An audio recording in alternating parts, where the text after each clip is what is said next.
Welcome to this explainer. Today we're diving straight into Michael Schur's applied philosophy. You know, the title of his book, How to Be Perfect, sounds like a bit of a joke, right? Or maybe even a dare.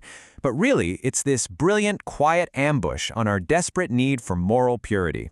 In reality, the pursuit of the perfect moral answer is often just a clever disguise for our deepest fears of judgment. So let's get into it. Let's start with a highly relatable confession. Picture this: your thumb is hovering over the send button. You're staring at a draft of an apology text on your phone, and you are just endlessly editing it. And if we're being completely honest with ourselves here, you are not tweaking those words to be kinder. You're doing it to craft a bulletproof sentence that proves your innocence. You want to hit send on something that absolutely no one can judge.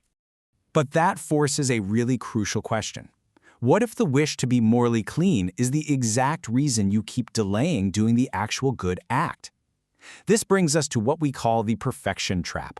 See, when you make a mistake, your nervous system treats social blame like a literal physical danger. It totally panics.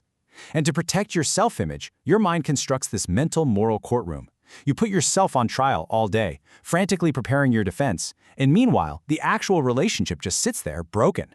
Section 1. When the courtroom fails, the hidden costs of moral cleanliness.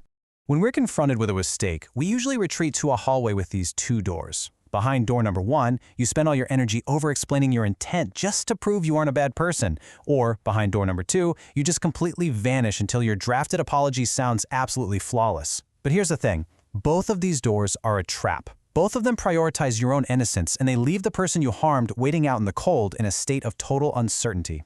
And that beautifully illustrates the hidden cost of our perfectionism. The verdict is not the repair.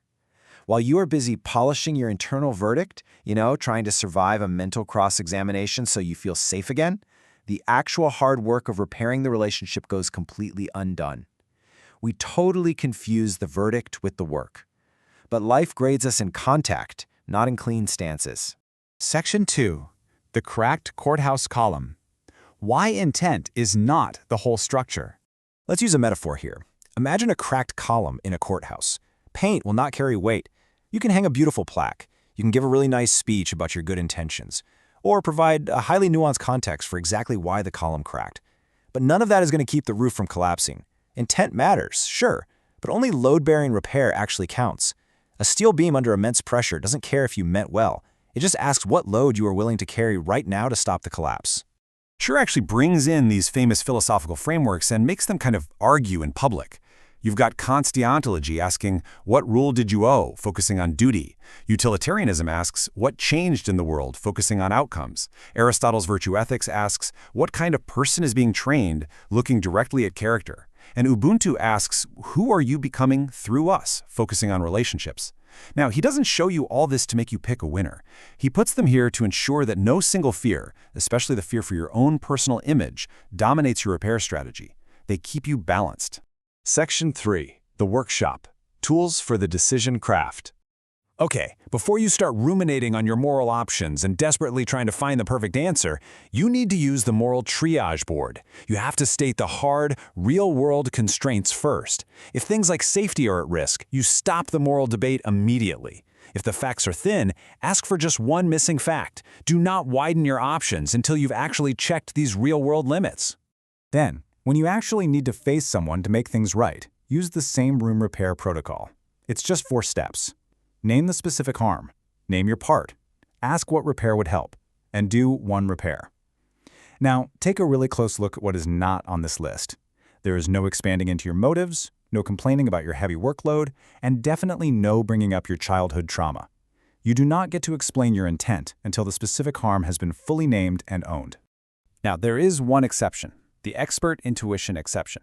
Unless you are a trained fire captain, an expert mediator, or a surgeon who has years of deliberate practice in the exact same environment with extremely fast feedback, do not rely purely on your intuition in the moment. For the vast majority of us, trusting our fast moral instinct when we make a mistake is really just a biological mechanism for fear and status protection. Seriously, slow down and use the tools. Instead of standing outside defending this perfect, untouchable blueprint of your character, step inside the damaged room and just apply a simple proportion rule. Small harm, small repair. Large harm, larger repair. Unknown harm, just ask. And a repeated harm changed the system.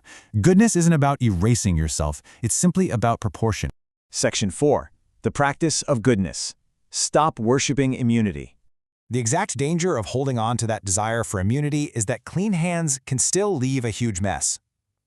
Think about it. You could craft a flawless, legally unassailable explanation of your actions that completely clears your name. But that perfect explanation can still dodge ownership, and it forces another person to carry the entire emotional weight of your mistake. Here's the thing. Goodness is not a verdict. It isn't some shiny crown the self earns to wear forever. It's a craft. It's a practice that the self repeats while remaining totally exposed to evidence, to limits, and to other people. The absolute ultimate relief that is secretly smuggled into Schur's philosophy is this.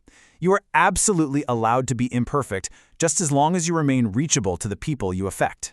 So here is the crucial takeaway. Good is practiced, not possessed. Living an ethical life isn't about maintaining this pure, unbroken pose for everyone to stand around and admire.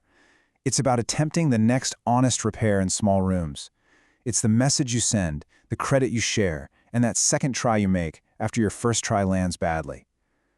Practice beats purity every single time. To wrap up this explainer, I really want to leave you with a question. What constraint have you invented that you need to drop today? Think all the way back to that unsent apology text we started with. Stop polishing your innocence. Ask yourself what artificial barrier, what desperate need for a perfect verdict is keeping you from doing the actual, messy, beautiful work of repair. Drop the constraint and go make the repair. Thanks so much for joining me for this explainer, and I'll catch you on the next one.